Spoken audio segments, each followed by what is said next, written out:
Bonjour à tous, bienvenue à ce nouveau webinaire de CryptoNext Security. Nous sommes ravis de vous avoir parmi nous et aujourd'hui on va vous parler de découverte cryptographique. Alors c'est un sujet qui nous tient particulièrement à cœur pour deux raisons. La première, c'est que la découverte cryptographique, c'est une première étape incontournable pour tout projet de migration vers la cryptographie post-quantique, donc quelque chose sur lequel on travaille depuis très longtemps et on va y revenir dans ce webinaire. Et deuxième chose, on va vous montrer en avant-première notre toute nouvelle solution, Compass Discovery, qui est dédiée à la découverte de votre cryptographie. Quelques mots sur CryptoNext. Nous sommes, une société qui travaille sur la cryptographie post-quantique, un pionnier européen même de la cryptographie post-quantique. On a un background qui est issu de la recherche académique. Ça fait 20 ans qu'on travaille sur le sujet, sur la recherche, et la société a été créée en 2019. Donc on propose toute une suite de solutions pour aider les organisations à se protéger face à la menace quantique à venir, mais aussi à mettre en place une organisation crypto-agile, donc s'adapter à ce nouvel environnement où on va être en mesure, on va devoir gérer notre cryptographie différemment en fonction des réglementations ou des vulnérabilités qui seront détectées. Donc CryptoNext, on participe à un certain nombre de groupes de travail autour de la standardisation de la cryptographie post-quantique, comme le NIST, comme IETF, MITRE, etc., etc. On a un certain nombre de distinctions dont on est particulièrement fier, ainsi que de très belles références clients qui nous font confiance et qui ont déployé nos technologies, aussi bien dans la banque que la défense, l'aérospatiale, le secteur public, l'énergie et bien d'autres. Puis, on a une liste de partenaires qui s'allonge, avec qui on travaille, qui déploient nos technologies aussi. On est particulièrement fiers de travailler avec eux. D'ailleurs, si vous souhaitez aussi rejoindre cette liste, n'hésitez pas à nous contacter. Voilà, je ferme la parenthèse sur CryptoNext et je passe à l'agenda. Donc aujourd'hui, on vous propose une présentation en 4 grandes parties. Une première introduction sur la découverte cryptographique, qu'est-ce que c'est, pourquoi on en a besoin. Les idées reçues autour de la découverte cryptographique, parce qu'il y en a beaucoup.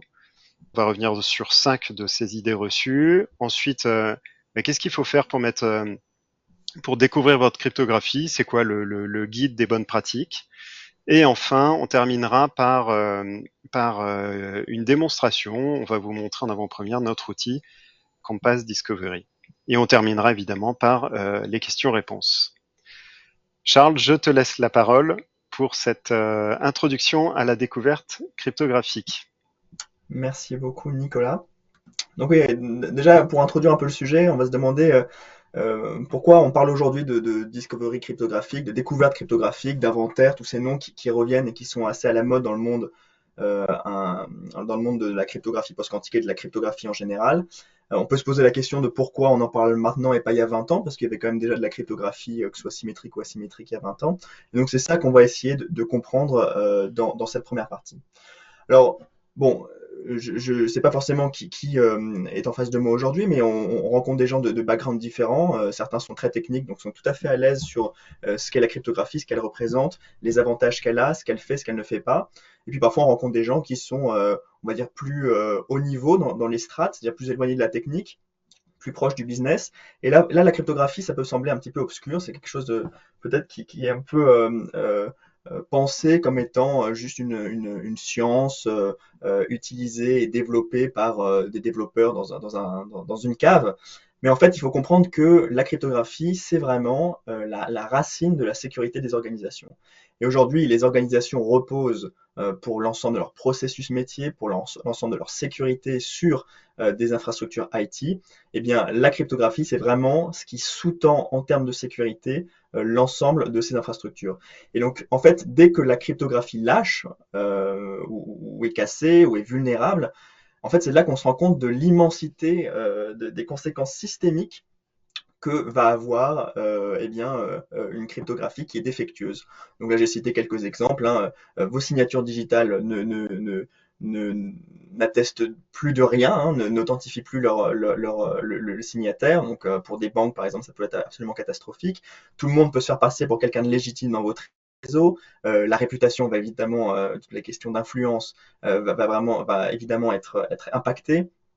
Vos données ne sont plus confidentielles, les coûts sont énormes, et donc des conséquences absolument systémique. Et vous le savez maintenant, depuis maintenant quelques années, il y a le développement d'une nouvelle technologie qui s'appelle l'ordinateur quantique, qui va mettre une sacrée pichenette dans ce monde de la cryptographie, qui va un peu rebalayer les cartes. Et donc c'est pour ça qu'il y a cette effervescence liée notamment à la découverte cryptographique aujourd'hui. Alors, pour ceux qui sont ordinateurs quantiques LV1, ils vont rien découvrir dans cette slide, mais on aime bien quand même la représenter pour remettre les idées au clair. L'ordinateur quantique, en fait, c'est pas un ordinateur classique boosté aux stéroïdes, hein, c'est un ordinateur qui utilise une technologie différente et donc il va faire des choses différemment.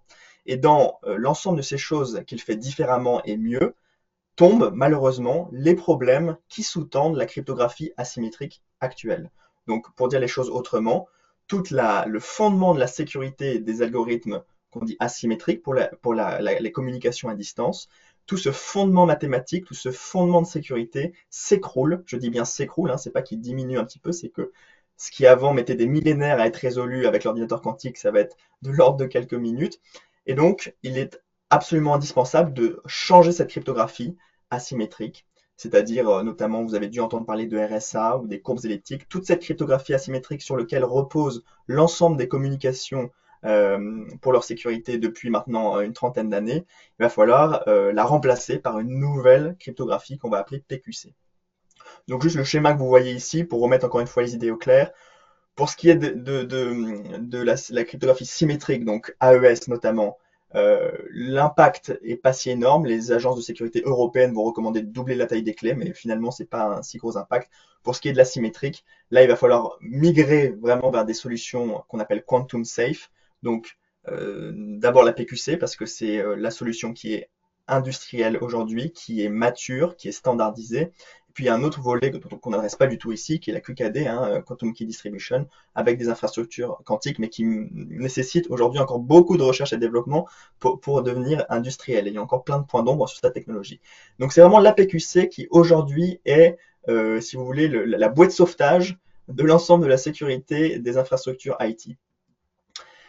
Et donc, qu'est-ce que ça a comme conséquence, cet ordinateur quantique? Eh bien, comme on se reposait sur une cryptographie asymétrique avant l'apparition de l'ordinateur quantique, qu'on pensait robuste de manière inconditionnelle, hein, de tout temps, on pensait que cette cryptographie n'allait jamais être changée, il y a eu quand même un sous-investissement dans le management global de la cryptographie dans les institutions, dans les organisations. Et donc aujourd'hui, on a un retard de compréhension de quels sont tous les actifs cryptographiques. Alors c'est une notion assez large, actifs cryptographiques, on va voir ce que ça recoupe dessous, mais il manque vraiment une compréhension centralisée de tous les actifs cryptographiques donc qu'on a dans une infrastructure IT. Or, évidemment, puisqu'il faut migrer, la grande question c'est comment on fait pour migrer des actifs dont on ne sait même pas s'ils existent ou non, dont on ne sait même pas où ils se situent. Et voilà. Et donc pour répondre à cette question, c'est vraiment ce processus de discovery qui tient le haut du pavé et qui va en fait être la première étape nécessaire pour ensuite passer à votre migration post-quantique à proprement parler, c'est-à-dire aux phases de remédiation et de management crypto-agile de la cryptographie. Et donc, si voilà, on veut donner une première définition, la découverte, discovery en anglais, c'est un processus, on parle bien d'un processus, pendant lequel donc, les organisations vont, de manière dynamique, hein, c'est vraiment quelque chose qui dure dans le temps, vont collecter, stocker et analyser ce qu'on va appeler des instances des actifs cryptographiques, c'est-à-dire qu'on ne va pas venir stocker votre HSM physiquement, mais on va avoir une description qui va être stockée quelque part pour savoir les algorithmes que tel ou tel serveur utilise, que telle ou telle application utilise, etc. Et donc, plus précisément, si on regarde un peu plus précisément ce que ça recoupe, et après vous verrez qu'on va aller vraiment plus profondément dans la compréhension pratique de ce que ça signifie, ça veut dire qu'il faut aller creuser, extraire des informations dans des sources hétérogènes, du hardware, des applications, du soft, des infrastructures à clé publique, dans votre réseau, dans le code de vos applications, soit en source code, soit en binaire.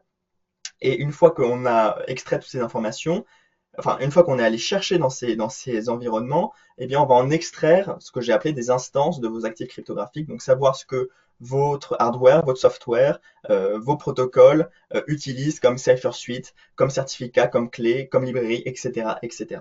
Et donc, on va avoir une description centralisé de tout ce qui est utilisé comme cryptographie dans votre infrastructure. Donc, le but ultime de la découverte, c'est pas la découverte en soi, puisque la découverte, le discovery, c'est un processus. Le but ultime, c'est d'avoir un inventaire à jour, un inventaire cryptographique unifié, centralisé. Et pour avoir un tel outil, cet inventaire, il est nécessaire d'avoir un format unifié pour faire en sorte que on puisse comparer toutes ces instances d'actifs cryptographiques pour qu'on puisse les mesurer, les comparer, les corréler, etc. Et là, ça tombe bien parce qu'il y a un nouveau standard du marché qui s'appelle le Cryptographic Bill of Material, enfin, un format standard qui fait suite au standard SBOM, Software Bill of Materials. Là, c'est vraiment un Bill of Materials qui est tout à fait indiqué pour stocker toutes les informations qui ont un intérêt cryptographique. Donc, j'insiste sur le fait que c'est un standard qui est de plus en plus utilisé dans l'industrie. Donc c'est pas du tout un format propriétaire que CryptoNext pousse, c'est vraiment quelque chose dont vous pouvez trouver la spécification évidemment en source ouverte. Et ce qui est intéressant, c'est que comme ce format est standard, tout le monde peut l'utiliser. Et une fois que tout le monde parle le même langage, c'est là où on va faire un inventaire qui est intelligent. On ne va pas se reposer sur un format propriétaire d'un seul fournisseur de solutions. On va vraiment venir ouvrir les capacités de description d'un système grâce à cette langue commune que vont parler tous les capteurs, tous les outils, toutes les solutions dont vous allez avoir besoin pour votre découverte. Et bien sûr, ça prend en compte tous les actifs cryptographiques qu'on a décrits dans la slide précédente. Alors, bon, donc ça, c'est vraiment à très haut niveau ce qu'on entend par discovery. J'aimerais ici battre en brèche, comme l'a dit Nicolas dans son propos introductif, 5 idées reçues sur le discovery et qu'on entend régulièrement dans les rencontres qu'on peut faire avec des partenaires ou des clients. Le premier, et c'est la même idée reçue que pour la migration post-quantique en général, c'est j'ai le temps. J'ai le temps de voir venir, je vais pas faire ça tout de suite parce que c'est pas une priorité, parce que évidemment tout le monde a une grande pile de priorités à gérer dans l'urgence et donc on met ça en bas de la pile. Bon, alors ma réponse pourrait être la même réponse que je fais quand je parle de la migration post-quantique en général, c'est-à-dire qu'aujourd'hui les agences de sécurité ont commencé à imposer des dates à partir de laquelle les anciens algorithmes de cryptographie comme RSA ou les algorithmes qui reposent sur les courbes elliptiques vont être interdits. Donc on cite souvent la date de 2035 qui nous vient du NIST américain. On peut citer la date de 2030 qui nous vient de l'ASD australienne. Mais même au-delà des algorithmes en eux-mêmes, les gouvernements commencent à émettre des recommandations pour le discovery lui-même, c'est-à-dire même pas, comme ils sont conscients que le discovery est la première étape, eh bien, ils commencent à donner des deadlines pour terminer l'inventaire cryptographique à temps, pour ensuite pouvoir enchaîner sur les phases de migration et de management qui doivent être terminées avant que l'ordinateur quantique arrive. Donc il y a vraiment une course contre la montre et le discovery fait partie des étapes nécessaires à franchir. Donc là vous voyez, alors évidemment c'est pas exhaustif, mais un certain nombre de pays qui ont publié, et ça s'accélère le rythme de publication comme vous pouvez le voir sur la colonne de gauche, qui ont publié des recommandations ou des injonctions qui mentionne nommément l'inventaire et le discovery comme la première étape à commencer dès maintenant. Que ce soit pour les institutions financières, pour les agences fédérales aux États-Unis ou alors plus globalement pour le gouvernement et l'industrie en général. Et vous voyez que ces dates, bon alors les Américains sont très en avance. Si on prend les dernières qui viennent d'être publiées par le Canada ou le Royaume-Uni notamment, vous voyez que c'est 2028. Donc il nous reste un peu moins de 3 ans. Et quand on voit l'étendue du travail que ça constitue, bien il n'y a pas tant de gras que ça quoi dans ces 3 ans qui restent. Ensuite, je veux quand même insister sur le fait que faire de l'inventaire cryptographique, c'est déjà une recommandation ou un requirement de certains standards de certains secteurs de l'industrie. Et si on prend PCI DSS, qui est un standard donc de protection des données pour l'industrie du paiement, qui est souvent d'ailleurs en avance sur toutes ces questions de protection de données, eh bien on voit que déjà dans leur recommandation 12 figure nommément la question de l'inventaire cryptographique à faire tous les ans. Donc c'est pas une nouvelle chose qui tombe de l'arbre, c'est vraiment des processus qui sont des bonnes pratiques et qu'on peut commencer donc dès maintenant. Et puis, je le répète, mais de toute façon, le discovery, c'est la première étape. Et donc, le temps de procrastination que vous prenez aujourd'hui, c'est finalement du décalage que vous aurez plus tard pour terminer votre migration complète à temps. Donc voilà pour le premier point, I have time, c'est pas si vrai que ça. Deuxièmement, il y a l'idée selon laquelle donc je ne veux pas investir du temps et de l'argent sur ce qu'on appelle un one-shot effort. Donc je comprends très bien que ce soit que le fait d'investir de l'argent dans ce processus-là soit soumis à regarder précisément si on en a besoin. Mais là où je veux insister, c'est plutôt sur la partie one-shot. C'est-à-dire qu'on a l'impression que les gens parfois imaginent que les discoveries, ça va être voilà, un travail d'un mois, on va faire un audit et puis on aura comme ça un inventaire qui sera constitué un peu magiquement. Bon, il faut bien comprendre que le discovery, c'est un investissement de long terme. Donc, c'est sur le long terme que vous allez trouver vraiment l'intérêt de venir mettre une infrastructure de discovery cryptographique dans vos systèmes. Et pour autant, c'est fructueux, donc c'est utile dès le jour 1. Alors, je vais expliquer un peu cette phrase, c'est-à-dire que dès aujourd'hui, même sans parler de PQC, c'est déjà utile pour trouver toute la crypto faible que vous utilisez dans vos systèmes actuellement. Si vous utilisez du MD5, du SHA-1, ou du RSA avec des tailles de clés insuffisantes, sans même parler de PQC, avoir aujourd'hui une solution de discovery, ça permet de sécuriser vos infrastructures IT et d'être bien meilleur sur la sécurisation de vos données. Puis rien n'empêche dès aujourd'hui de commencer votre inventaire cryptographique, ça sera toujours ça de gagner pour le moment, pour l'instant où vous commencerez réellement votre migration post-quantique. Et donc c'est du temps, encore une fois, qui est gagné sur la suite du process. Demain, quand vous allez vraiment sauter à pieds joints dans votre migration post-quantique, bah, évidemment, ça va permettre de trouver toute la cryptographie faible, donc traditionnelle, qu'il faut changer, qu'il faut migrer. Ça va vous permettre aussi d'avoir un œil très précis sur l'évolution de l'adoption de la PQC dans vos systèmes. Et puis, il va y avoir un vrai sujet de compliance. Donc pour être sûr que les nouvelles régulations qui sont en cours de rédaction sont bien appliquées dans vos systèmes, cet outil de discovery va vous permettre d'avoir un tableau de bord, un cockpit, dans lequel vous allez pouvoir piloter ces efforts de conformité. Et puis enfin, une fois que vous aurez, ce que je vous souhaite, terminé complètement votre migration post-quantique, en fait ça devient un outil d'audit. C'est-à-dire qu'il faudra en permanence pouvoir prouver que votre système il est conforme aux différentes régulations qui s'appliquent à vous. Et dans ce cas, c'est l'outil tout à fait idoine pour montrer que dans son réseau, par exemple, il n'y a que les cipher suites qu'on a voulu, que les protocoles qu'on a voulu qui circulent parce qu'on peut le prouver. On a vraiment l'outil qui permet d'apporter ces preuves. Et puis, encore une fois, la découverte, c'est un processus continu, donc vous n'aurez jamais fini de tout découvrir.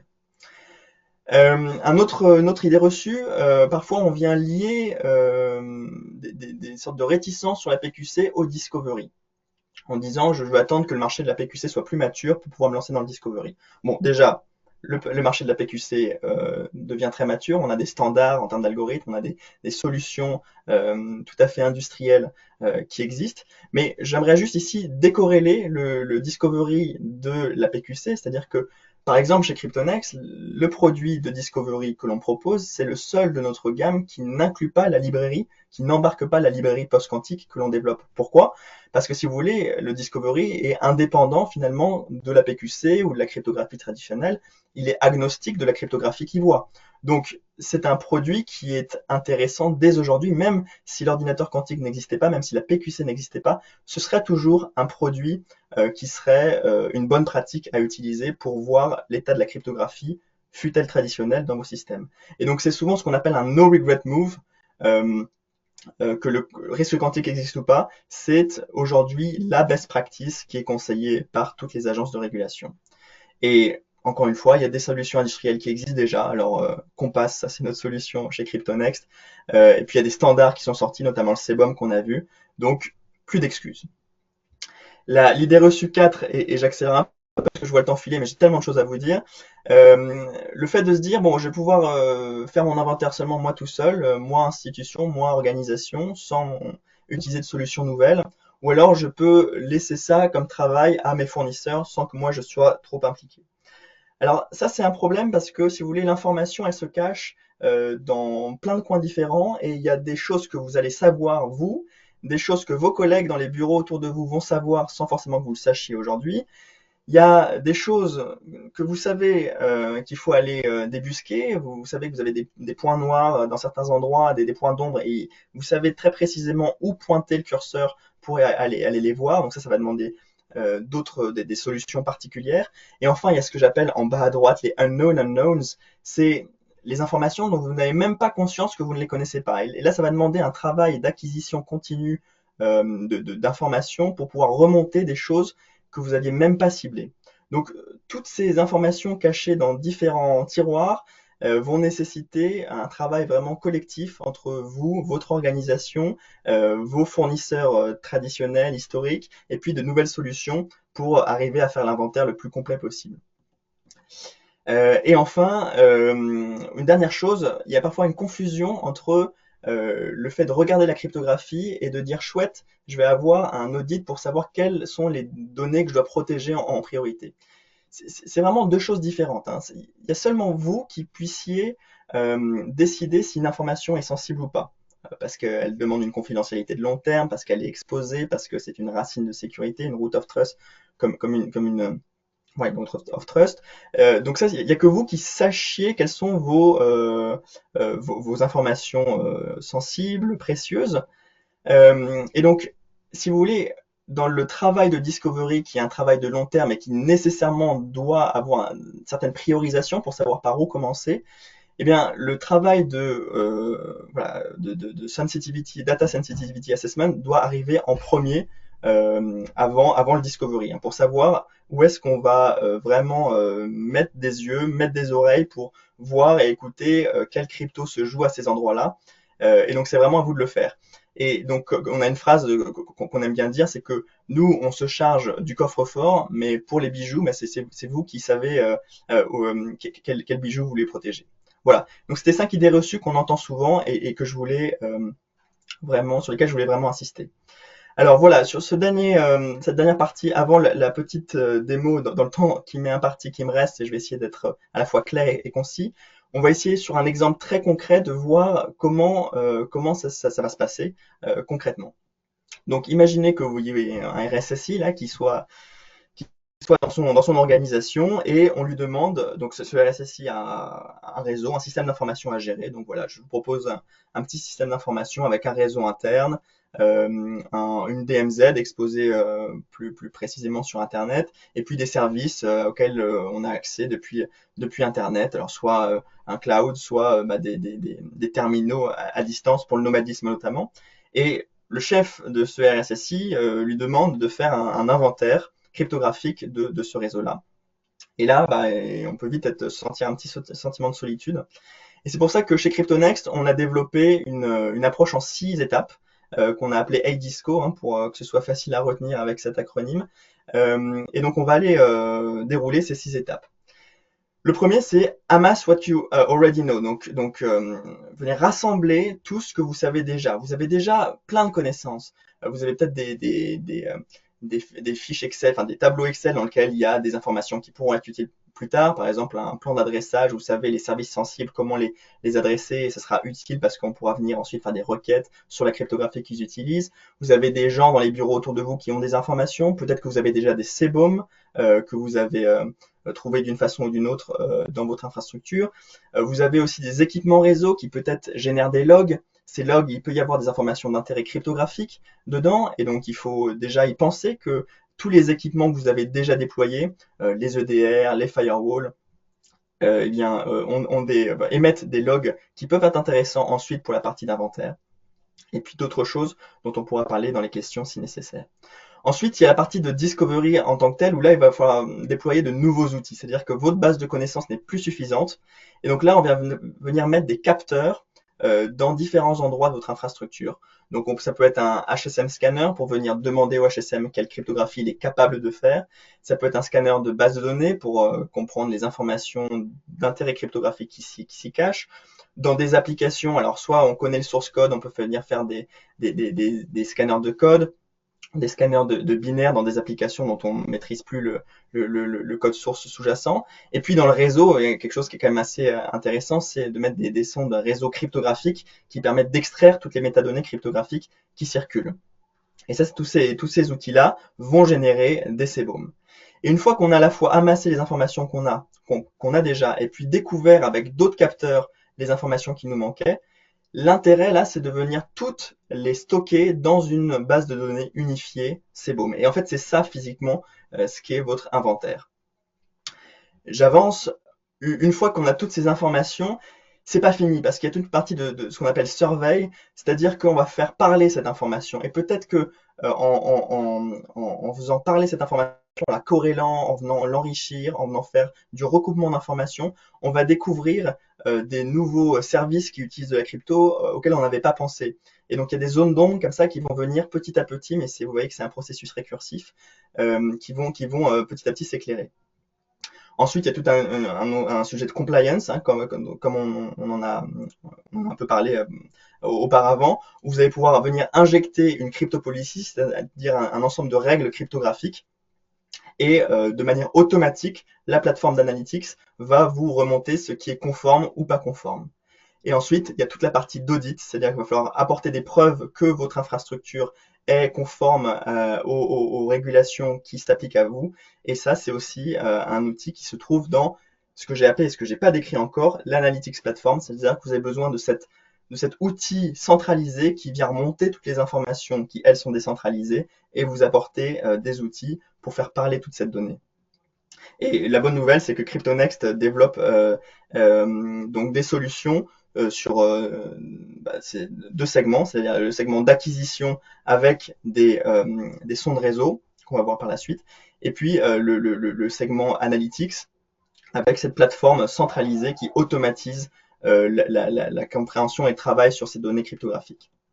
Et donc, juste rapidement, voilà, CryptoNext a développé la ligne de produits, donc Compass, qui est sa suite liée au Discovery, avec Compass Analytics, qui fait à peu près toutes les missions qu'on a vues détaillées dans les différentes slides précédentes, qui vient aussi développer une sonde réseau qui fait de l'analyse on the fly, à la volée, à des hauts débits, donc qui permet de découvrir de manière continue ce qui circule dans le réseau.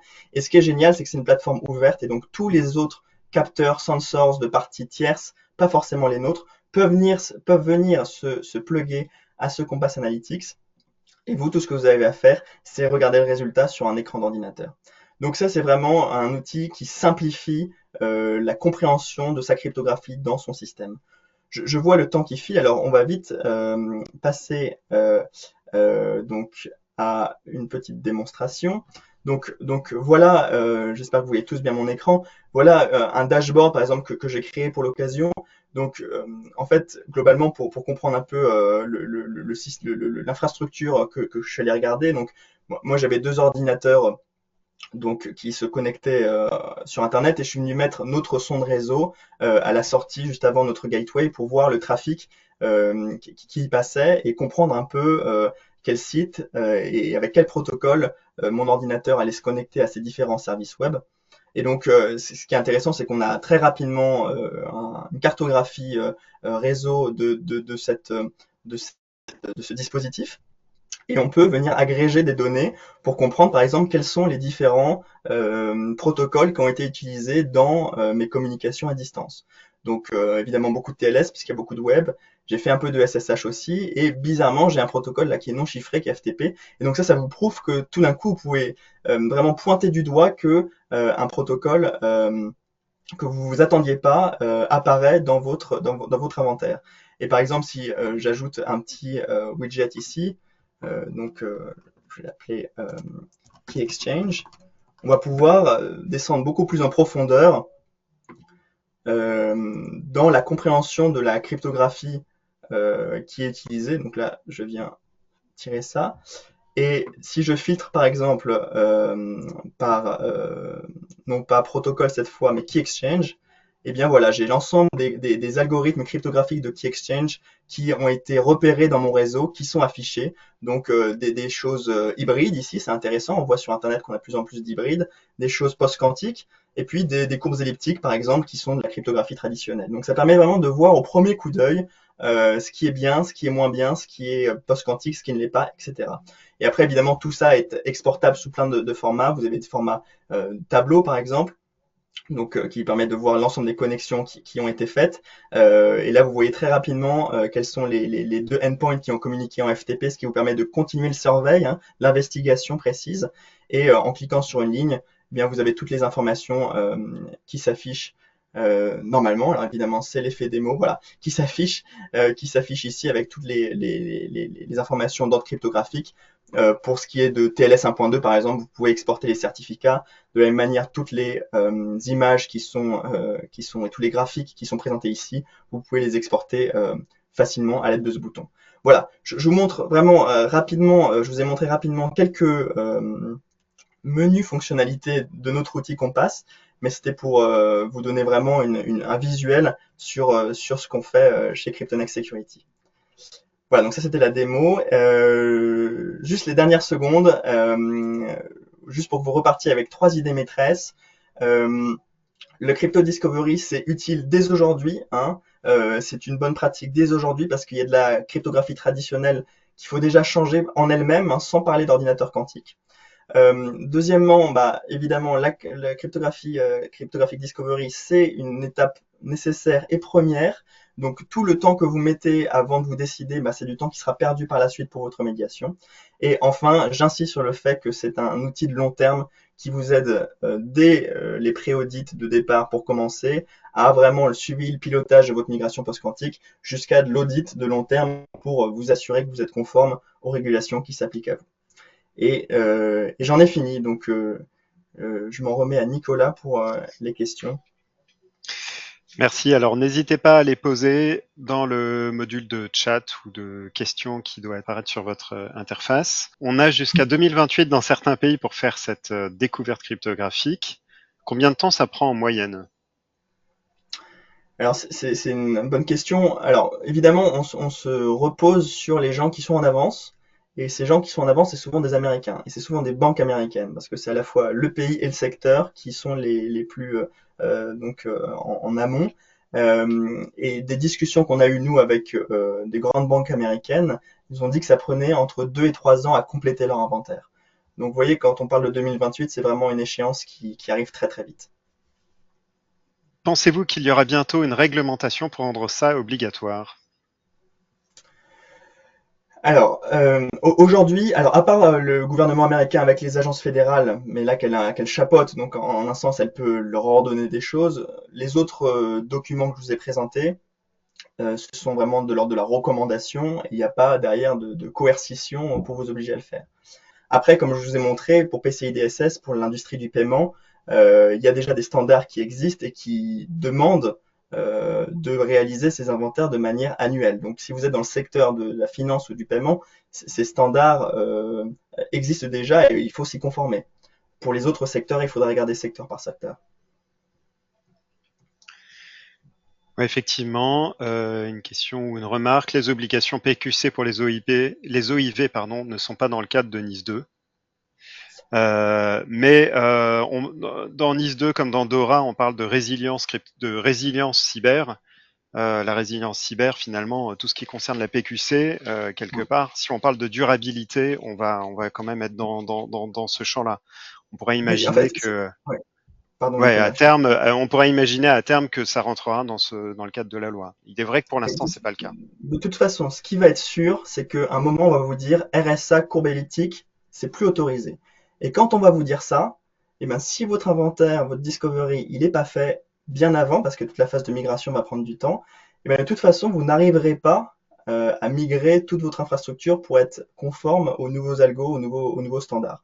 Donc, même sans parler de régulation, c'est une bonne pratique à commencer vraiment très vite parce que là où le couperet va tomber de manière très précise, ça va être sur l'utilisation des algos qui seront plus autorisés.